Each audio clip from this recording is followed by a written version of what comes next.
Welcome back to the channel. In this video, I'm gonna go over a few things, actually two specifically, HRV and resting heart rate, and I'm gonna tell you why.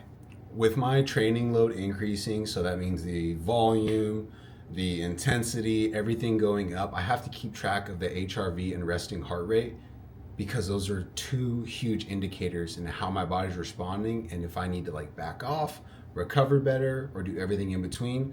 And I'm gonna tell you a couple of things that I do and why they're beneficial while doing them. Let's get into the video.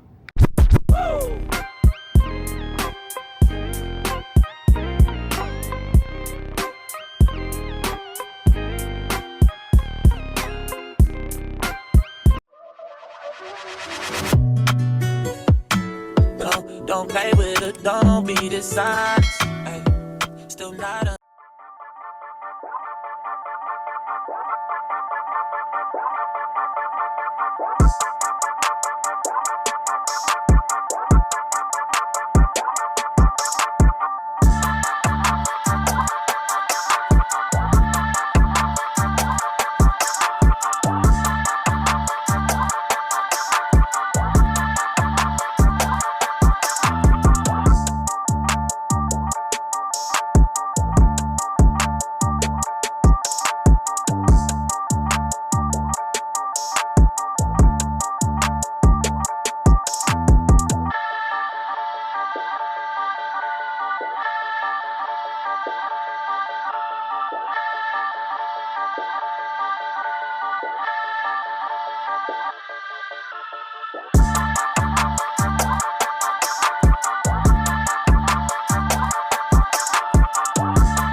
This week, I started off with a goal that I really wanted to get my resting heart rate back down below baseline, and I want to get my HRV back up because it was a little low last week. Reason that happened is probably because we introduced the new training stimuli, which we broke down in the last video. Some more intensity, life changes with Lauren leaving, so a little bit of life stresses. But this week is all about not just training, because the training stimulus is still the same, if not increasing, but being able to get that resting heart rate back under control and getting that HRV back to where we need it to be. So the goal for this week is to mobility 5 times this week at the bare minimum, sauna 4 to 5 times this week. I'm minimum 4 at the bare minimum.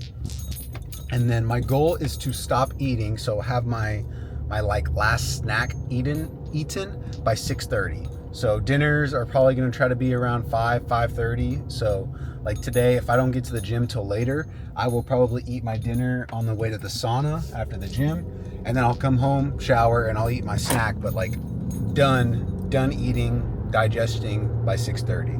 So that is the goal this week. I'm going to break that down in this video in a little bit more detail about why resting heart rate is so important and why HRV is so important, along with the sleep metrics, but they kind of tie into that as well. Okay, so part of recovery means eating at the right times. So this week what I'm focusing on is trying to get all my meals in, like I said earlier, by 6:30. So I brought my dinner with me to the gym. I'm gonna eat this in the car and then go to the sauna. That way when I get home later, I'll just have my goat bowl, and that'll be probably around 6:30 or 6:45. So kind of really close to what I'm aiming for. Look at that bad boy, look at that. Nom, nom, nom, nom, nom. Ready? I'll take a bite for you.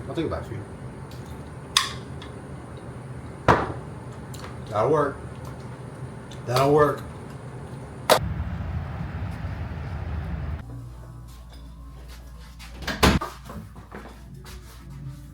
So one of the reasons why I love doing the sauna, especially post-exercise, it helps with blood flow, so it dilates the the blood vessels in your body, carry blood to different places. You might reduce muscle soreness a little bit, overall like metabolic health. But honestly, the biggest reason why I love using the sauna after is the nervous system response. So whenever you're like lifting or doing something that like taxes the nervous system, especially when you lift heavy, or your stress is high, right?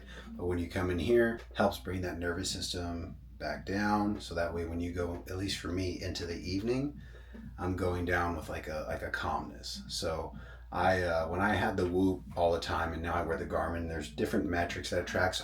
I know what to look for. But whenever I had the Whoop, I noticed that whenever I would go to the sauna 4 or 5 days a week some weeks, and my recoveries would be really, really good. And I would go the next week, same training, same sleep, all the things. I'd go maybe once or twice, my recovery was not as good. Objectively, through feedback, that it does work for me in recovery, and subjectively I feel better. I walk out feeling calmer, more relaxed, and just with like a better like state of mind. Like I just feel like my brain is breathing at that point, not just my body. All right, so I came home and ate my my goat bowl. Like I said earlier, the reason why I did that is I wanted to allow my digestive system to kind of break down the food and get through the digestive tract a little bit, so that way when I'm asleep, it's not working so hard to do it. Whenever you let your body 2 to 3 hours before bedtime, it allows your body to go into a deeper state of rest, because it's not working hard while you're sleeping to break down the food, and more so like helping your body recover. So this week I'm going to really focus on, like I said, eating before 6:30, having all my meals eaten. Today I was a little off mark. It was like 6:45, but that's okay. That's close enough. As long as it's by 7 at the latest, I feel like I'm in a good spot, but anything after that's not where I want to be. All right, hair's gone. That's an update. But it is Saturday, so I wanted to check in. This week's video is a little shorter. I wanted to kind of give myself a break from filming all the workouts and doing all those things. Just kind of get a little palate cleanser. But let's just go back on what I did this week. Tried to time the meals before bed. I went to the sauna, did mobility, and really tried my best to get the HRV back up and get the resting heart rate back down. And long story short, it did not work. I talked to Austin about it, and basically we chopped it up to, I'm trying to do too much. So this is what happens when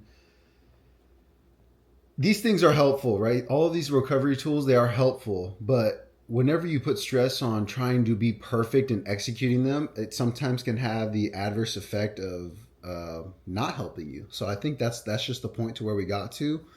And back-to-back off days. So today being Saturday, today I'm taking off. Tomorrow obviously is always off, but it's just going to be back-to-back rest days before I get back into training next week. We're going to lower the food intake a little bit next week as well. Training volume is going to stay about the same, if not just slightly lower, but it's going to be about the same in different respects. So it just depends on how you look at it. I wanted to talk about why resting heart rate and heart rate variability are so important. So let's start with resting heart rate. So resting heart rate is the number of beats per minute that your heart beats whenever you're completely at rest. So think like while you're asleep. And a lower resting heart rate is usually a good indicator of like good cardiovascular fitness and enhanced recovery, while higher resting heart rate typically can signal fatigue, dehydration, sometimes even the onset of like an illness or something along those lines. So I typically have a pretty good resting heart rate. I think it's like baseline. I sit around like 43, 44, according to my 8 sleep mattress in my room. And whenever I see it get a little bit higher, I immediately think, oh, am I getting sick? And usually if it is higher, that usually happens within a couple of days of it being higher. Now, it was high all week and I didn't get sick. So that is exactly why we took out the training today, because it's not me getting sick. I don't feel sick, nothing like that. It's literally, I think I'm just overtrained and under recovered, and I need 2 days in a row of just complete rest. Resting heart rate. All it's telling you is cardiovascular fitness. You know, are you the better you are fit cardiovascularly, you can get it lower. And then whenever you do have a baseline number, you keep an eye on that. So whenever it's below that number, you wake up in the morning, you're like, oh yeah, like I'm recovering pretty well. My body's like adapting to whatever it's going on really well. If it's higher, there's something wrong. You've got dehydration issues. You've got nutrition issues. You might be getting sick. You might be doing too much and you're not recovered enough. So just that one metric alone is so worth looking into. So let's talk about HRV, heart rate variability, everyone's favorite thing to talk about. These are the tiny little variations in between each heartbeat. The heartbeat has like a normal functioning healthy heart has a normal functioning heartbeat. I know it's not perfect, but it does this. But a healthy heart has some little variations involved, sometimes longer, sometimes shorter. It just depends. So a higher HRV is almost like you're in like a rest and recover type state. So you're parasympathetic. What that means is your nervous system is basically like responding to whatever is going on outside, like, you know, your training stresses, your sleep, all of the other things that kind of resting heart rate has as well, but it looks at it from a more nervous system perspective. So I almost think that like stress has a lot bigger effect on your HRV more than maybe resting heart rate does, and how you manage that stress. You know, different breathing techniques, things like that. So think nervous system. Are you sympathetic or are you parasympathetic? So if you got a higher HRV, you're recovering, things are good, you're responding to stress really well, and you're really in control of those variables from a nervous system perspective. And then let's look at the other side, the lower HRV. It can be poor sleep, illness, lifestyle factors, you know, things like the training. Like you might be doing too much in training and it's not allowing your body to ever get into a parasympathetic state. The same thing can be said for the amount of food that we eat. So the reason why like next week I'm dropping my food a little bit, even though my training stress isn't super lower than what we've been doing, is to give my body a break to like breaking down all those foods that I'm giving it so that I have enough foods that I'm taking in, because I do train so hard. So I want you to see they go hand in hand. The higher your training volume goes, you should have more food to match it depending on your goals, right? For me, I'm not trying to like gain weight or lose a ton of weight. I'm trying to stay at about baseline. But whenever you introduce more food, your body has to be able to break that down. It takes more energy. And whenever you don't give your body enough time to like reset and rest and stop breaking down food all the time, your stress is just a little bit higher. So they go hand in hand. Take the food down and keep the training volume the same. You can take them both down at the same time, or you can take down the training volume and keep the food a little bit higher. There's so many different variations. So that's why I wanted to talk about HRV and resting heart rate this week. Super important, but also in the same breath, I am so glad that I made this video, because while I did focus on all those things to try to get me back to where I want to be on that, it was as simple as I just needed a break for a couple of days and to give myself some time to rest.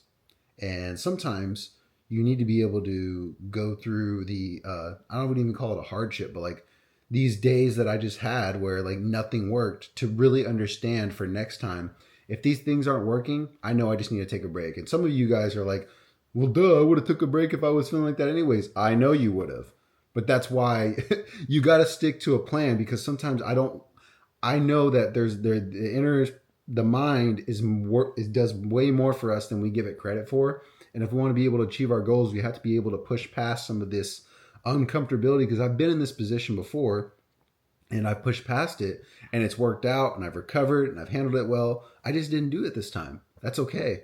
That's a part of training. That's literally a part of life. You get knocked down, you get back up. Sometimes it's easier to get back up than other times. So I hope this was helpful. Enjoy this week's video. I don't know what we're going to talk about next week, but I think I have a really good idea. It's going to be fun. Happy Saturday. Get after it.